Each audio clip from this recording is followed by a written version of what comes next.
நாங்கள் தீப்பெட்டி தொழிலின் சார்பாக தென்னிந்திய தீப்பெட்டி உற்பத்தியாளர் சங்கம் இந்த இன்டர்வியூ ஆர்கனைஸ் பண்ண எதுக்கு என்றால், தீப்பெட்டி தொழில் வந்து லைட்டர் வாங்காமல் ரொம்ப பாதிப்பாக இருக்குது.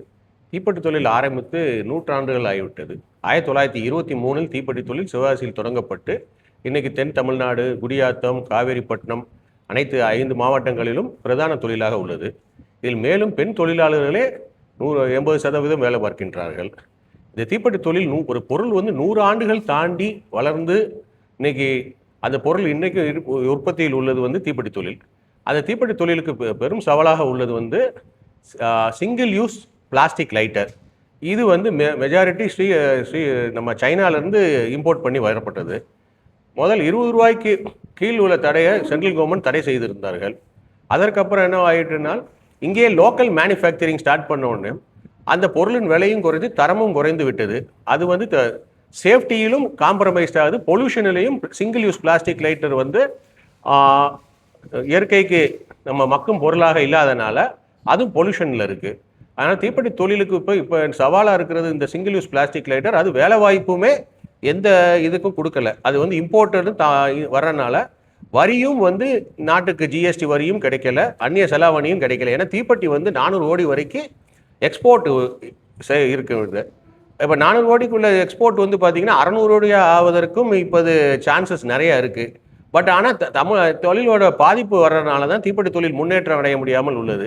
அதனால் நாங்கள் இன்னைக்கு நம்ம மாண்புமிகு தமிழக முதல்வர் ஜோசப் விஜய் அவர்களை நேரில் சந்தித்து தீப்பெட்டி தொழிலை பாதுகாக்க சிங்கிள் யூஸ் பிளாஸ்டிக் லைட்டரை தமிழ்நாட்டில் உற்பத்தி, விற்பனை, யூசேஜ் 3 தடை செய்ய கோரி மனு கொடுக்கலான்னு நாங்கள் முடிவெடுத்திருக்கோம். இன்று தீப்பெட்டி தொழில் பாதுகாப்பதற்கு தமிழ்நாடு கவர்மெண்ட் எடுத்த எஃபர்ட் இருந்துச்சுன்னா இந்த தொழில் வந்து மேலும் சிறப்பாக உற்பத்தி மேற்படி இம்ப்ரூவ்மெண்ட் பண்ணியும் தீப்பெட்டி தொழிலை பாதுகாத்தும் வேலை வாய்ப்பை பாதுகாக்கிறதுக்கும் நாங்கள் தமிழக அரசை முறையிட்டு கேட்க முடிவு பண்ணியிருக்கோம்.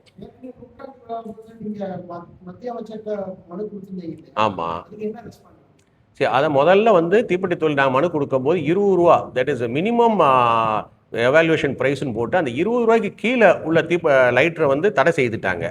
அதுக்கு மேலே அசஸ்மெண்ட் வேல்யூ வந்து எந்த லைட்டர் கொண்டு வந்தாலும் 20 ரூபாய்க்கு வரி கட்டி கொண்டு வர சூழ்நிலையில் இருந்தது.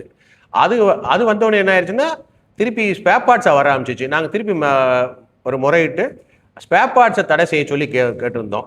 அதையும் சென்ட்ரல் கவர்மெண்ட் பண்ணி கொடுத்தாங்க. பட் அது என்னன்னா, இந்த எல்லா ஸ்பேர் பார்ட்ஸும் வந்து பல விதமாக இருக்குது. ஒரு லைட்டரில் வந்து 7 ஸ்பேர் பார்ட்ஸ் இருக்குன்னா அது வந்து பல விதத்தில் இப்போ பிளாஸ்டிக் பார்ட்ஸாக இருக்கிறனால லைட்ரு பார்ட்ஸாக தெரியாமையே வந்துடும், இந்தியா இம்போர்ட் ஆகி வந்துடுது. அப்படி வரும்போது அந்த பார்ட்ஸ் வந்து இங்கே அசம்பிள் பண்ணும்போது என்னன்னா சீப்பராகவும் ஆயிடுது, தரமும் பார்த்தீங்கன்னா அது ஒரு ஸ்டாண்டர்ட் இல்லாமல் வந்துடுது. லைட்டர் பார்ட்ஸ் வந்து அது வந்து சேஃப்டியும் காம்ப்ரமைஸ் ஆயிடுது. இப்போ அதனால தான் நாங்கள் எங்கே முறையீடு என்னென்னா, மொத்த தடை, பிளாங்கெட் பேன், லைட்டரையே கம்ப்ளீட் தடை செய்தால் மட்டும்தான் இதை நம்ம தீப்பெட்டி தொழிலை பாதுகாக்க முடியும். அதான் எங்களோட கோரிக்கை. அது அந்தோபார் நிக்கோபார் ஐலண்ட்ஸில் பொல்யூஷன் பேரில் வந்து அவங்க தடை பண்ணிட்டாங்க பல வருஷத்துக்கு முன்னாடியே. ஏன்னா லைட்டர் அது வந்து இங்கேருந்து போகிற டூரிஸ்ட் இது கொண்டு போகிறாங்க, அதனாலும் சொல்லி தடை பண்ணிட்டாங்க. அந்த தடை செய்த இதை வந்து நாங்கள் எல்லா ஸ்டேட்ஸுக்கும் அனுப்பியிருக்கோம், எல்லா மாநிலங்களுக்கும் அனுப்பியிருக்கோம், சென்ட்ரல் கவர்மெண்ட்டுக்கும் கொடுத்துருக்கோம். ஏன்னா இது வந்து பொல்யூஷன், அது வந்து சிங்கிள் யூஸ் பிளாஸ்டிக் லைட்டராக இல்லாமல் ஒரு மெட்டல் லைட்டராக இருந்துச்சுன்னா அது விலைவாசி வந்து 50 ரூபாய்க்கு மேலே போயிடும். அந்த பொருள் வந்து தீப்பெட்டிக்கு நேரடியாகவோ மறைமுகமாகவோ போட்டியில் இல்லை.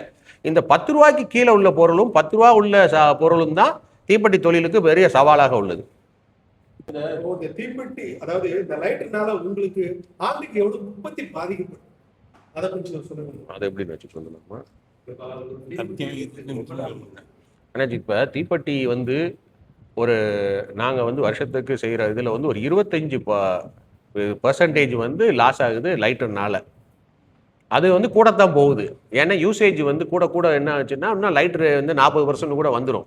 பட் இன்றைக்கி என்னென்னா தொழிலில் வந்து தீப்பெட்டி தொழில் வந்து இப்போ மிஷின்ஸ் மாறி எல்லாருமே முதலீடு வேறு பண்ணியிருக்காங்க, பேங்க் லோன்ஸில் எல்லாமே. பட் ஆனால் இன்றைக்கி பெண் தொழிலாளர்கள் தான் 80% தீப்பெட்டியில் இருக்காங்க. அந்த வேலையை பாதுகாக்கிறதுக்கும் இது ஒரு முக்கியமான இதாகும். இது மட்டும் இல்லாமல் நீங்கள் தீப்பெட்டி தொழிலில் உள்ள எல்லா ரா மெட்டீரியலும் பார்த்தீங்கன்னா நம்ம தமிழ்நாடு உள்ளேயே சோர்ஸ் பண்ணுற ரா மெட்டீரியல் இருக்குது. இப்போ அட்டை எடுத்திங்கன்னா இங்கே பக்கத்தில் சிவகாசியிலே இருக்குது. அதுக்கான மூலப்பொருள்கள் எல்லாமே பக்கத்தில் தமிழ்நாட்டுக்குள்ளே கிடைக்குது. லாரி டிரான்ஸ்போர்ட் வந்து நாமக்கல் லாரி டிரான்ஸ்போர்ட்டில் போகுது. அதுக்கப்புறம் பார்த்தீங்கன்னா printing, side screen scoring, packaging material எல்லாமே தமிழ்நாட்டுக்குள்ள. இப்போ அந்த வேலை வாய்ப்பை சேர்த்து எடுத்தீங்கன்னா பல indirect labour, that is direct benefit ஆகிறதும் இன்டைரக்ட் பெனிஃபிட் ஆகிறது சேர்த்து பார்த்தீங்கன்னா தொழிலாளர் வந்து இப்போ தீப்பெட்டியில் இருக்கிறது மாதிரி ஒரு 8 பங்கு வரைக்கும் அதில் இன்வெஸ்ட் பண்ணியிருப்பாங்க, ப்ளஸ் வேலை பார்ப்பாங்க. ஸோ எல்லாருக்கும் இது பாதிப்பு. ஆனால் லைட்டர் வந்து ஒரே ஸ்டேஜ் தான், ஸ்பேர் பார்ட்ஸை இம்போர்ட் பண்ணி அசம்பிள் மட்டும் தான் பண்ணுறாங்க. அதனால தான் நம்ம தீப்பெட்டி தொழிலோட இம்பார்ட்டன்ஸை நம்ம ரொம்ப கவர்மெண்ட்டுக்கிட்ட சொல்லிக்கிட்டு இருக்கோம். அமௌண்ட்டில் ஒரு 600 கோடி இருக்கும், 600 கோடி வரைக்கும் இருக்கும் ஆண்டுக்கு பாதிப்பு. அது கூடிக்கிட்டு தான் இருக்கு. அதனால தான் இப்போ சவாலாக இருக்கு. அது 600 கோடி வரைக்கும் இருக்கு. லாபம் இல்லைனாச்சு சேல்ஸ் கிடைக்கும். அது வந்து இன்னும் வேலை வாய்ப்பை உண்டு பண்ணும். இங்கே நம்ம உள் தமிழ்நாட்டில் உள்ள தொழில்களுக்கு தான் மேஜர் பெனிஃபிட்ஸ். ஏன்னா எல்லா பொருளுமே இங்கேயே நம்ம ஒரு 100 கிலோமீட்டருக்குள்ளேயே மேனுஃபேக்சரிங்கில் அவ்வளவு இருக்கு. குளோரைட் இருக்கு, அட்டை இருக்கு, பிரிண்டிங் இருக்கு, லாரி டிரான்ஸ்போர்ட்டேஷன்ஸ் இருக்கு, எல்லாமே இங்கேயே இருக்கு.